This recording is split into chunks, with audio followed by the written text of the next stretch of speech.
Doom meant so much to me growing up. It was the first time I really cared about playing like a cutting edge, really cool, high graphic game on PC. Before that, I was such a console player. I'd been playing video games since I was probably 6, 7 years old. Friends had Nintendo. I eventually got my Nintendo.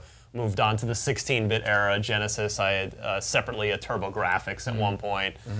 But when Doom came out, and I played it at a friend's house who had a computer, I then begged and pleaded for us to get our first family computer, because we didn't have one at the time. Mom, you can keep your recipes on it. Doom was the game that I became a PC gamer for over 10 years because of Doom. Yeah, it fulfilled the promise that Wolfenstein had given us just a little bit before. I mean, Wolfenstein was kind of a great proof of concept, and we saw it, like, how can you do that on a computer? It was so fast and so colorful and so quick. And then Doom came out, and we looked at that and went, how do you do that on a computer? I completely missed Wolfenstein, so Doom just blew my mind. Same here. Doom was like, even today, I don't see half of the stuff that Doom did, and Doom did it right.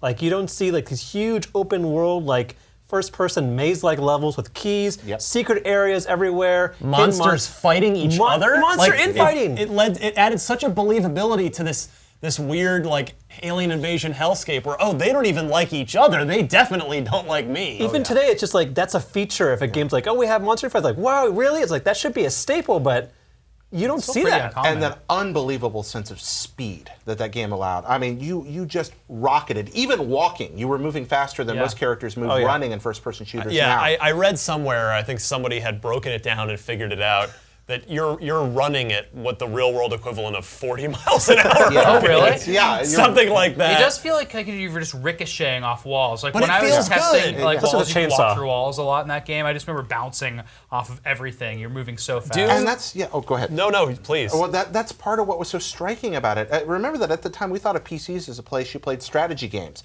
PCs were, even though they were very powerful, they were not known for action games.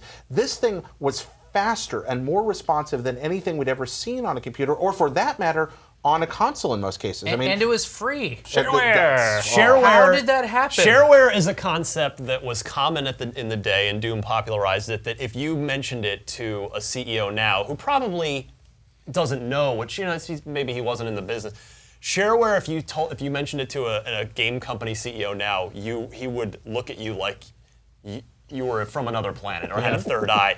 A quarter of Doom was given away for free. Yep.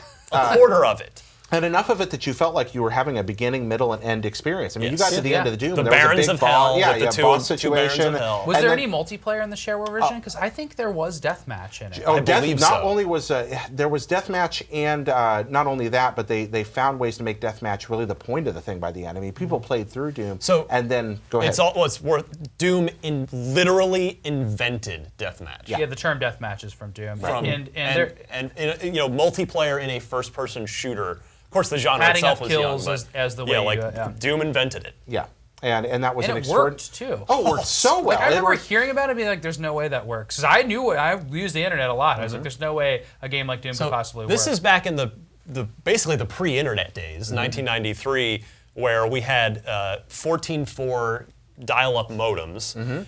And there was a service that I joined called DWANGO, Dial-Up Wide Area Network Gaming Organization. And there would be, this is back when, of course, there were long-distance phone charges. So there was I lived in the Phoenix area. There was a Phoenix server for DWANGO. So I subscribed to that, because if you dialed into one of the other ones, it's just long distance. It was just cost your mom would be like, what is this? What is this phone bill? And you could go on there and play you could chat and hook up games with other people and play 4 players. But otherwise, you had to take your 2 computers. Go over the modem, which editing init strings, that was another that's fun a whole other thing. thing. Yeah, just try to set this up. Yeah, or you get your 2 computers together, you haul all your monitor, your tower, everything to your buddy's house. Party. It was a dorm room. Not even a LAN party though. Yeah, you used before. the COM ports. It was a serial connection. Yeah. Direct 9-pin to 9-pin. So it's unbelievable that Doom ever made money, and it made a lot of money. Yeah. And The creators owned Ferraris, famously. They were famous game developers. Like their names were known. It was really great. You've talked to them and met them, and everybody should check out our Doom Let's Play with John Romero. Legitimately one of the things I'm proudest of in my career. That great. if 14-year-old me if I could go back and tell him, hey, at some point you're going to play through all of the shareware episode of Doom with John Romero, the guy that designed all the levels. So I would have been like, what? Who are you?